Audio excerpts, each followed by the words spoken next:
Kailan po kaya lalabas yung investigation ng LOA? Sabi ng LOA, this month. This month?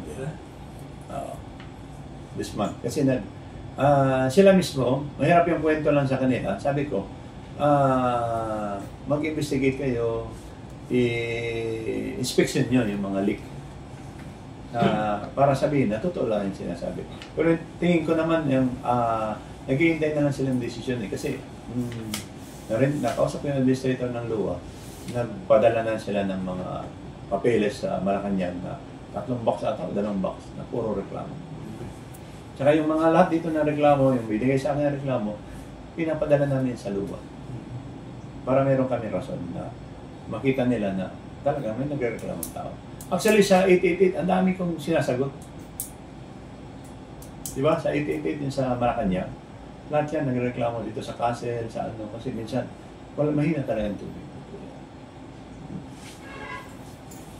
Any question? More question? In terms of water production po sir, may figure po ba tayo to see if yung production po natin na kaya talaga i-meet yung consumption rate?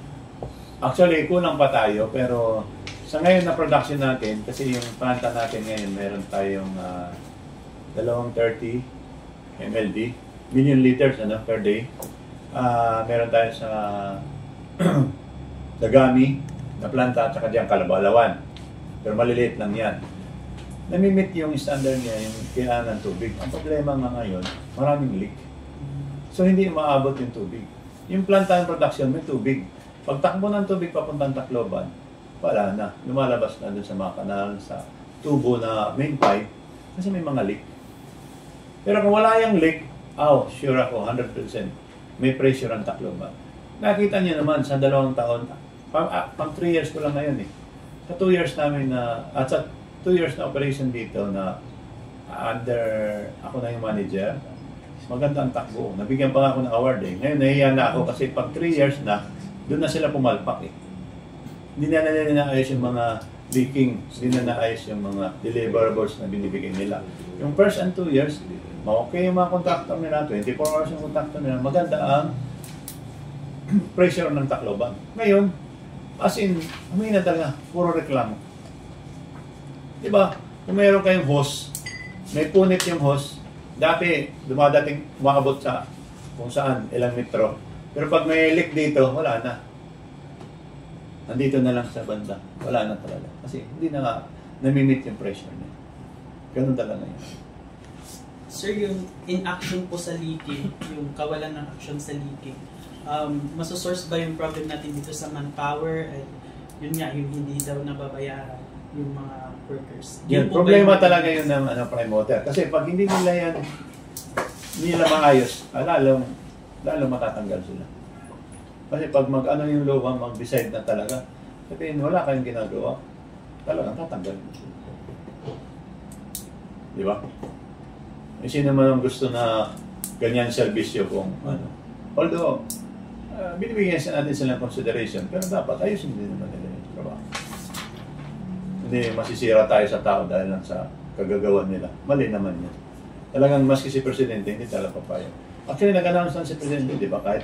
Kahit kalyado, basta pahirapan yung tao, talagang gagawa siya ng paraan. Tanggalin. Sir, anong water highways nga ginhimo ninyo? Di ka mapastrana, direct na Tacloban. Ano na po ang update natin? Ang water nga. Highways. Kung ang direkta na... pipeline? Opo. Mo ito, 96% na. 4% na lang. Buti na lang. So, nakapagkita, 1 to 2 months na ito. Oh, so within this year. Yeah, within this year ko dito. By hook or by crook, mas para lumakat, papadayan namin itong project. Kaya talaga para ko dito na norte. Na may danira 24 hours. Tapos hindi pagod natin ng Agi Salvacion, magkakaaga na ng tubig yapon ng Salvacion, Basper, di ba? Ang sobra ito, 3 million liters man lang ginalang yan to norte. Gutom ito Tagpuro ha. Kaya dati, bago pa ako, in-inspection ko Tagpuro, kusok-kusok ang presyo. Yan na, wala inagot na luya. Kailangan man leak. So, ang 7 million liters, mabalik ito Tacloban. So, di rin nakita ito magkukuray tubig, sir, pag Ito nga kabalangan niya planta possible, masisira na ito or gagamitin natin na iba naman yung development. Katulad ng palanog, para kita tubig ito, durhong at tuhakuan, paglaom, ang mga waray tubig yung tawon, hindi mo handa na ito didahirin. Tubig yung pera para makatagam sa. Kaya itong trabaho at LMWD talaga, water district is, maghatag din tubig ng mga molecules. Waray, dirihinira na dideliveran lang yung tubig na sakto. Kaya, kasi water is life. O pay-python waray kuryente, kaya pwede kita pumalit generator, ito tubig di, mag-aalugod kita.